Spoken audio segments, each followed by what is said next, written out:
Join us on Patreon and become part of our journey to uncover history's untold stories. Your support helps us create in-depth content, bring hidden narratives to life, and keep history alive for everyone. Throughout the vast and often turbulent history of the United States, few narratives evoke a sense of injustice, resilience, and tragic betrayal as profoundly as the story of Native American land theft. It is a story of promises broken, treaties violated, an enduring legacy of displacement that continues to haunt the collective memory of the nation. Beneath the romanticized myths of frontier expansion and manifest destiny lies a deeply unsettling reality: the deliberate and systemic appropriation of land from the indigenous peoples who first inhabited this continent. These acts of dispossession were not isolated incidents, but part of a calculated campaign to reshape the cultural, political, and geographical landscape of what would become the United States. Imagine a world where ancestral lands, places deeply tied to spiritual, cultural, and familial identity, were stripped away through coercion, deceit, and violence. For Native American tribes, land was never merely a commodity. It was an intrinsic part of their existence, a sacred trust passed down through generations.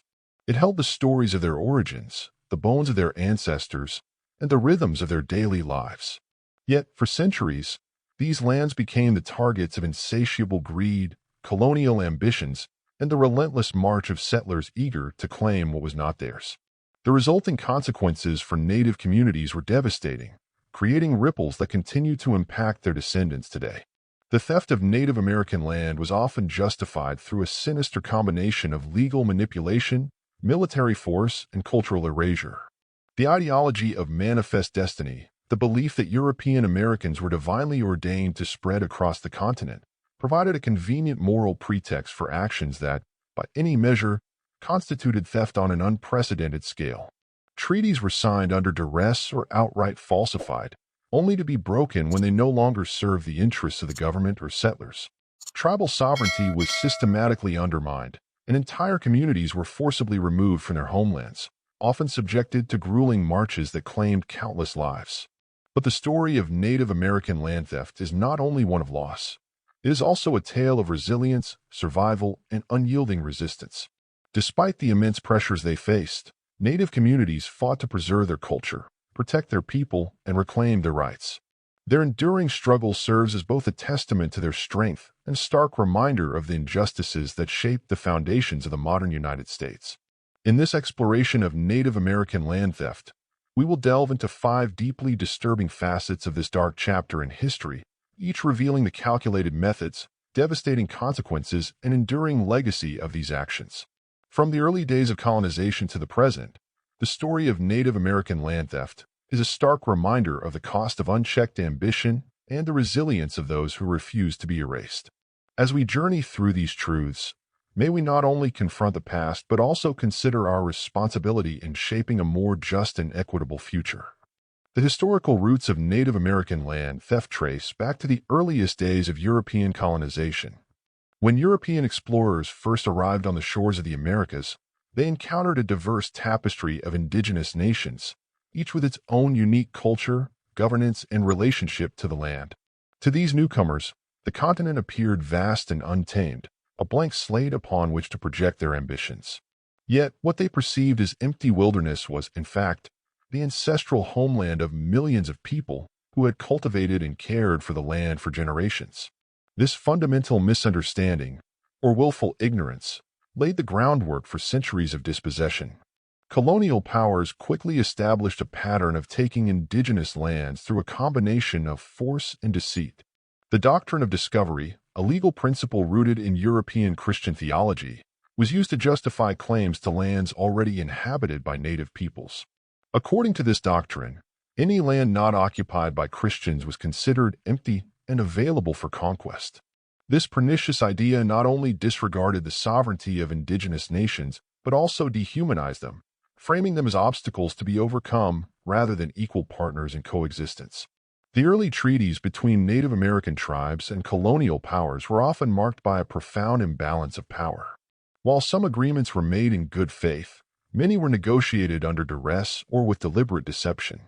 European settlers and colonial governments frequently exploited cultural differences, language barriers, and the goodwill of native leaders to secure favorable terms. In many cases, tribes were coerced into signing away vast tracts of land in exchange for promises that were rarely kept. The result was a steady erosion of native territories and a growing sense of betrayal among indigenous communities. One of the most infamous examples of early land theft is the so-called purchase of Manhattan Island. In 1626, Dutch colonists claimed to have bought the island from the Lenape people for a mere 60 guilders worth of trade goods, an amount often misrepresented as equivalent to $24 in modern currency. However, this transaction was likely based on a profound misunderstanding.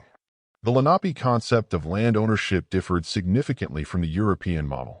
They may have viewed the agreement as granting temporary use rights rather than permanent ownership. Regardless of intent, the Dutch soon established a settlement on the island, laying the foundation for what would become New York City and setting a precedent for future land acquisitions. As the United States emerged as an independent nation, the systematic appropriation of native lands became a cornerstone of its expansionist agenda. The newly formed government adopted policies that both legitimized and accelerated the process of dispossession. The Northwest Ordinance of 1787, for example, laid the groundwork for westward expansion by organizing territories and encouraging settlement.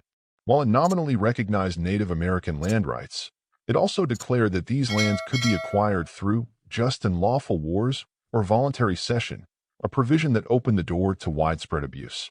The Indian Removal Act of 1830 marked a particularly dark chapter in the history of Native American land theft.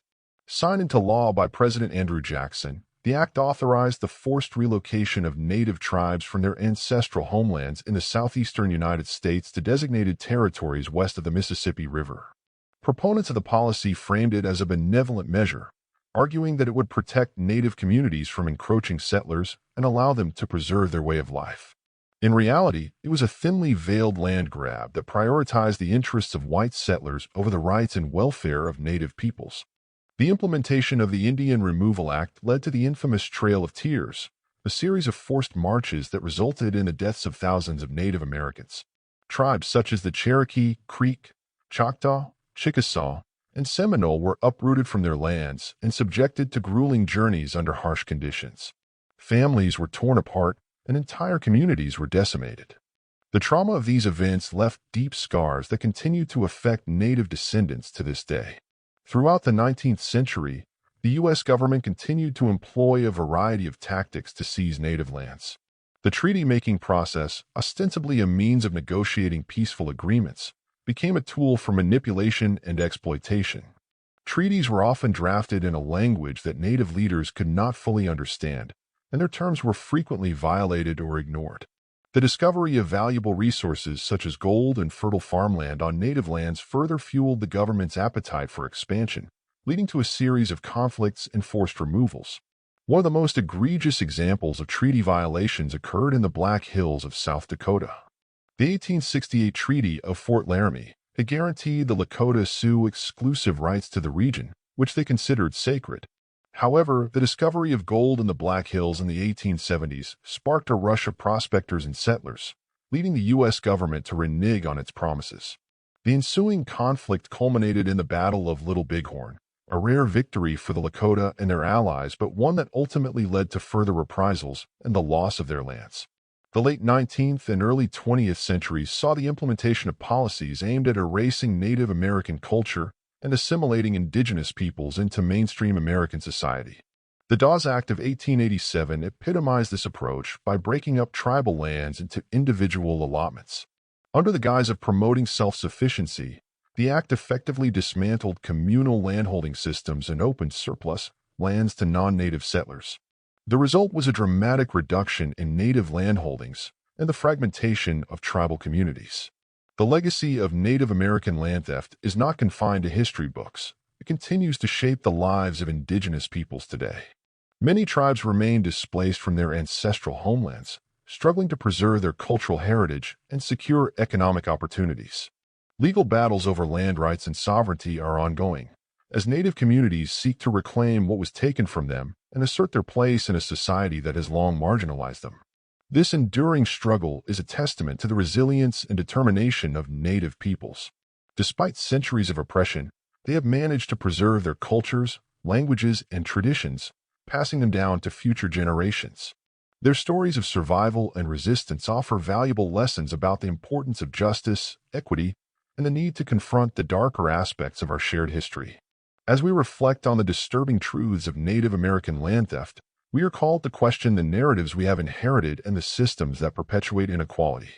By acknowledging the past and amplifying the voices of those who have been silenced, we can begin to address the injustices that continue to affect indigenous communities. It is only through this process of reckoning and reconciliation that we can hope to build a more inclusive and equitable future for all.